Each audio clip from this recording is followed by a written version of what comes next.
Winter doesn't move all at once. It unfolds in stages. Astrology gives us a way to track how identity shifts as the seasons progress. These signs aren't personalities here. They're phases. Each one teaches us a different relationship to time, structure, and meaning. Solara, would you like to open episode 10 of the Winter Solstice Code about winter astrology? Absolutely, I'd love to. So let's dive in. Welcome to episode 10 of the Winter Solstice Code.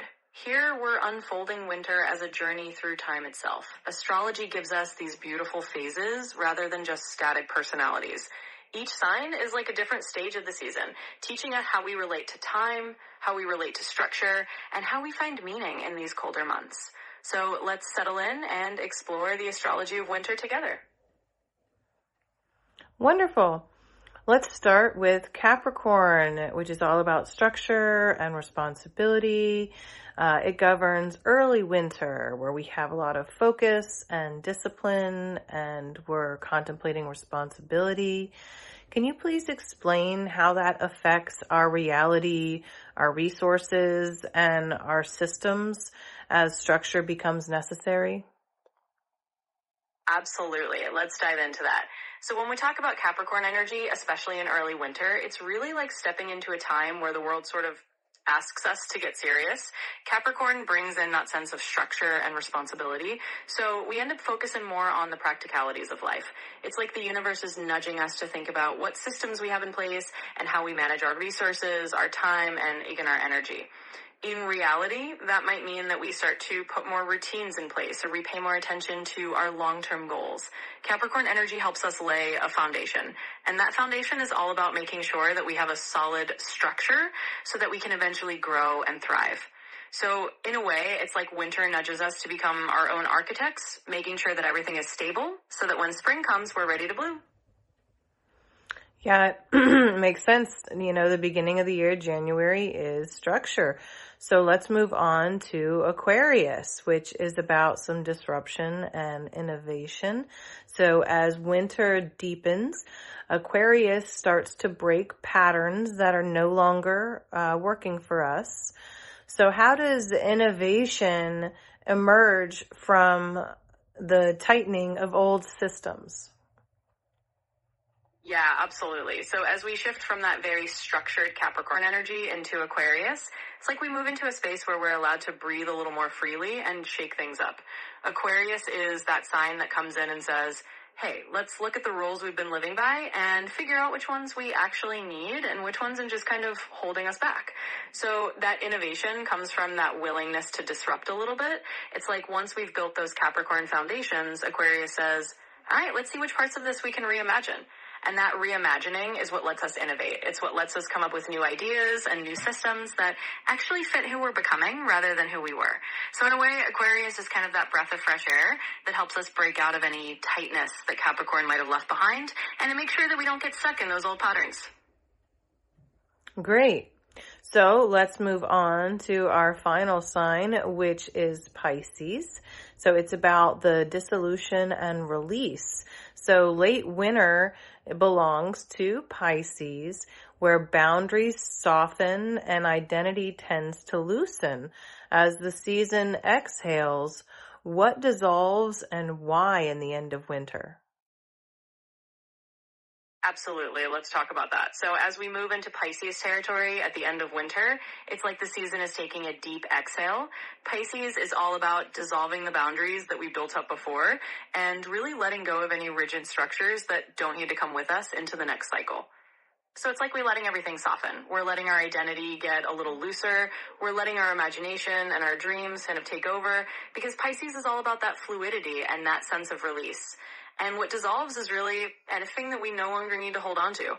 It's like the end of winter is a chance to just let things flow away, let things melt a little bit, and prepare ourselves for the renewal of spring. So Pisces like that gentle release that makes space for the new cycle to start. Great.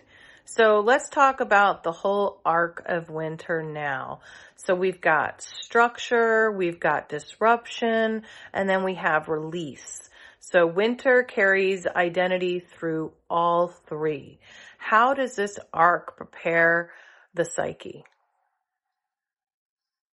Absolutely, and it's such a beautiful arc to look at. So when you put it all together, winter is really like this journey that the psyche goes through. We start with Capricorn, which is all about building that structure, getting grounded, understanding our responsibilities. Then we move into Aquarius, where we get to shake things up, question those structures, bring in innovation, and kind of let go of what doesn't work. And finally, we flow into Pisces, where we soften, dissolve, and release everything that's left. So the whole arc is really about preparing the psyche by first giving it a stable foundation, then giving it the freedom to innovate and change, and finally allowing it to let go and dream. It's like we're going through a full cycle of preparing ourselves to be ready for whatever comes next in the spring. It's a really lovely way to think about how we evolve through the season. That's beautiful. So let's talk about how this affects the collective energies.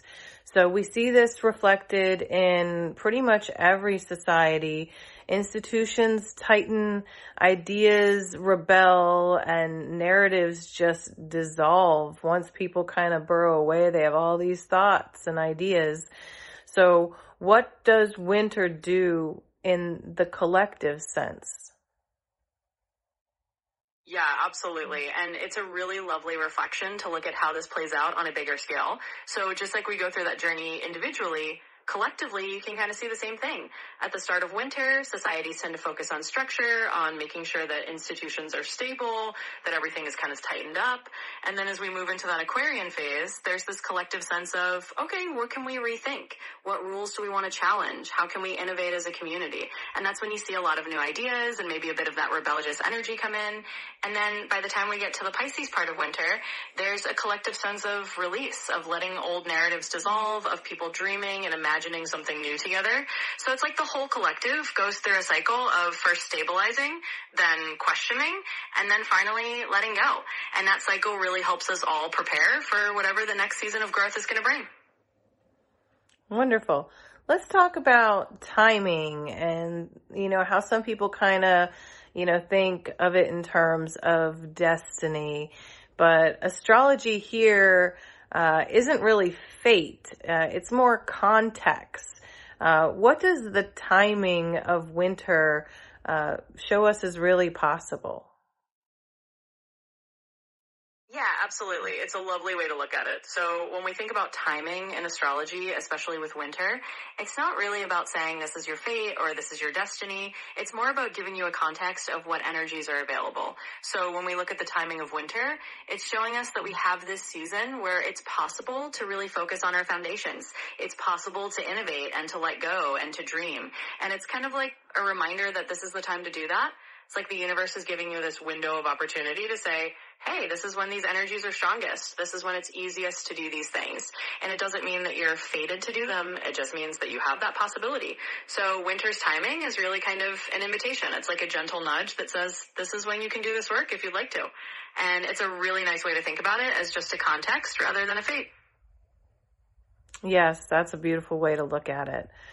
So when you see winter as a progression and not as a pause, the season can really gain a lot of meaning.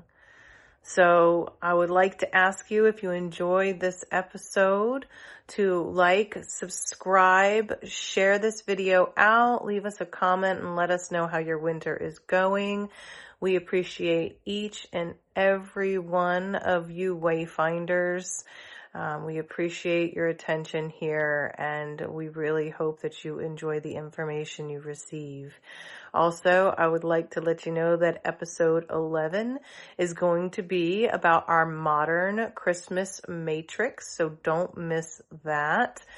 Solara, would you like to go ahead and sign out and give us your special sparkle, the one thing that you know about winter astrology that nobody else does? Absolutely. I'd be happy to. So first off, thank you all so much for joining us on this episode. We love having all you wayfinders here. Definitely like, subscribe, leave us a comment, and let us know how your winter is unfolding. And don't forget, episode 11 is going to dive into that whole modern Christmas matrix. So definitely tune in for that.